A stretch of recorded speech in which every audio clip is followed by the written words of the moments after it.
गद्दारी का शिकार हुए अखिलेश यादव, वोटिंग से पहले 2 सीटें हार गई समाजवादी पार्टी। मध्य प्रदेश में 2 सीटों पर साइकिल की रफ्तार पर लगी ब्रेक, लेकिन बाकी विधानसभाओं में दम लगा रहे अखिलेश। लगातार तीसरे दिन अखिलेश की रैलियों का दौर रहा जारी, कह दी ऐसी बात जो भाजपा को चुभ गई। देखिए क्या है सपा का एमपी प्लान, जिसके लिए जोर लगा रहे अखिलेश यादव। क्या होगा इससे पार्टी को फायदा।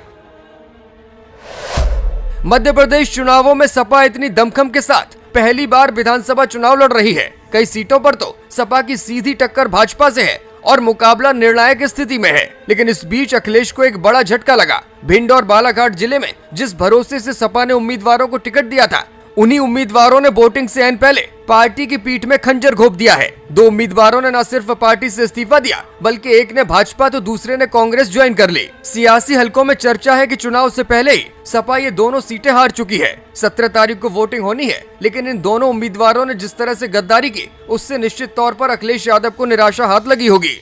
मध्य प्रदेश चुनावों में सपा और कांग्रेस के बीच गठबंधन नहीं हो पाया था। इसको लेकर सपा प्रमुख अखिलेश यादव और कमलनाथ के बीच तल्ख बयानबाजी भी हुई थी। सपा ने तो कांग्रेस पर धोखेबाजी के आरोप लगाए। सीटों पर बात नहीं बनने पर सपा ने तमाम जगहों पर मध्य प्रदेश में उम्मीदवार उतार दिए हैं। पहले बात करते हैं भिंड विधानसभा सीट की, जहां पर भाजपा ने सपा को झटका दिया।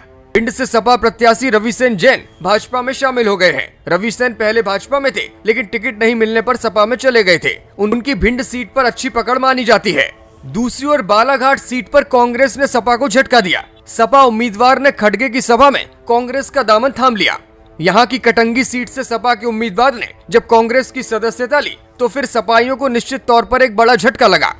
अखिलेश यादव लगातार मध्य प्रदेश में हैं और 3 दिन से लगातार चुनावी समाएं भी कर रहे हैं। भाजपा के साथ कांग्रेस को भी वो निशाने पर लगातार लेते हुए दिखाई दे रहे हैं। जिस तरह से उनके तेवर हैं, उसे देखकर लगता है कि इंडिया गठबंधन अब टूट चुका है और सपा चीफ न केवल विधानसभा चुनावों में, बल्कि आने वाले आम चुनावों में भी अकेले दम पर ही चुनावी मैदान में कूदने को तैयार है। ब्यूरो रिपोर्ट, मीडिया हलचल।